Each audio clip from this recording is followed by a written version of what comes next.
It was about 10 o'clock on Saturday morning, February 28, 1987, when I had an experience that changed the rest of my life. This day was different than any other because after I left my home, I would not be back for months. As I waited outside for my ride to work to pick me up, I heard the sound of someone whistling in my backyard. I walked toward my backyard and found out that it was my good friend Russell in his backyard, walking around with his cockatiel and his shoulder. We sat on our adjacent fence, which divided our residential lots, and talked a while and played with his bird to pass time. After about 15 minutes had passed, Buddy flew up into a nearby tree. We both knew that Buddy could not fly far because his wings were clipped, but we had to get him down from the tree. Since Buddy was in a tree that hung in my yard, I first began to net him with a swimming pool pole. The harder I tried, however, the higher up Buddy flew.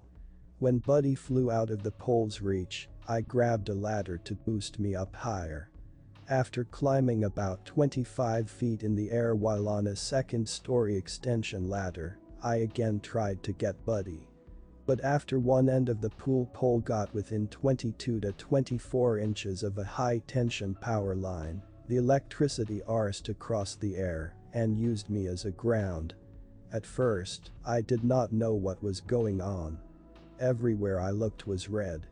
I did not see the scenery, it was like someone put a red wall in front of my eyes. And in one direction I could see a flash of light coming toward me at a tremendous speed. I tried to get out of its way, but I was helpless. I clenched my teeth and tried to face this wall of light head on.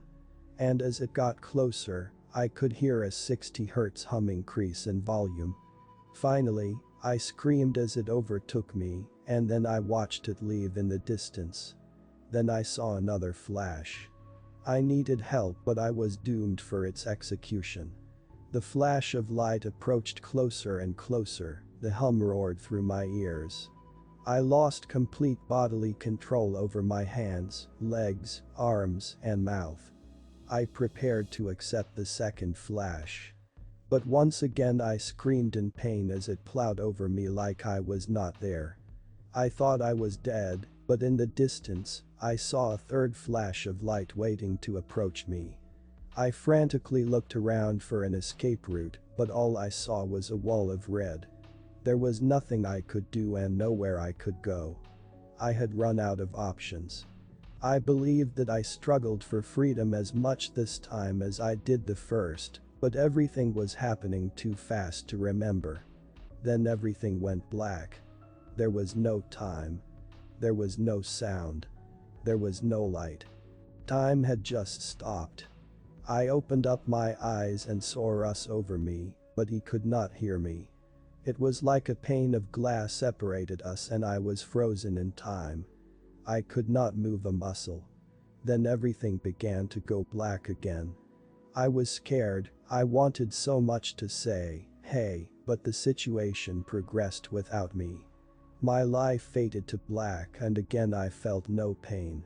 There was no time. There was no sound. And there was no light. Time had just stopped. I can't say how much time passed, but later I opened my eyes again. I remember seeing my eyes under that glass pane. I saw us hard at work trying to save my life. But when I looked up and around, I noticed that I was not on the ground anymore. I was sitting on the fence watching the accident from a bird's eye view.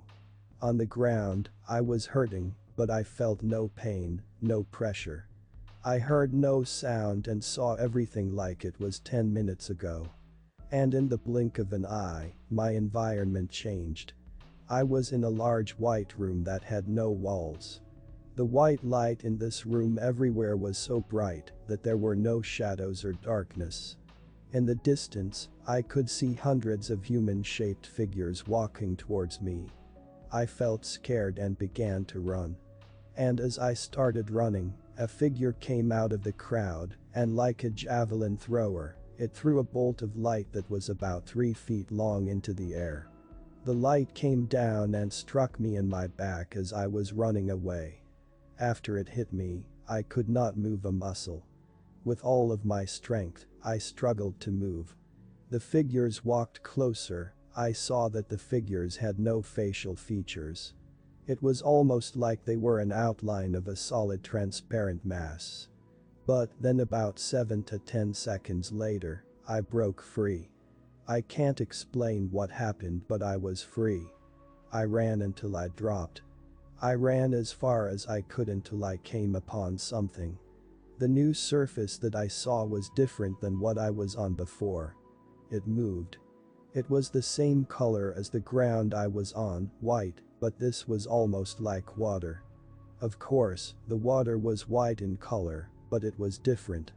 The figures were continuing in my direction, so I had two choices. I could deal with them or run like a coward. I choose to run. When I took my first step onto this new ground, I fell in and could not stay afloat. I was not worried about breathing, but once I fell in this water, I opened my eyes on the ground and saw my backyard as I left it. To this day I'm not sure where I was. What had happened? Imagine going to different places without your control. Being pulled, pushed, and afraid. The only thing I do know is the difference between something real and a dream, and this was real. I don't talk about it because it makes people uncomfortable.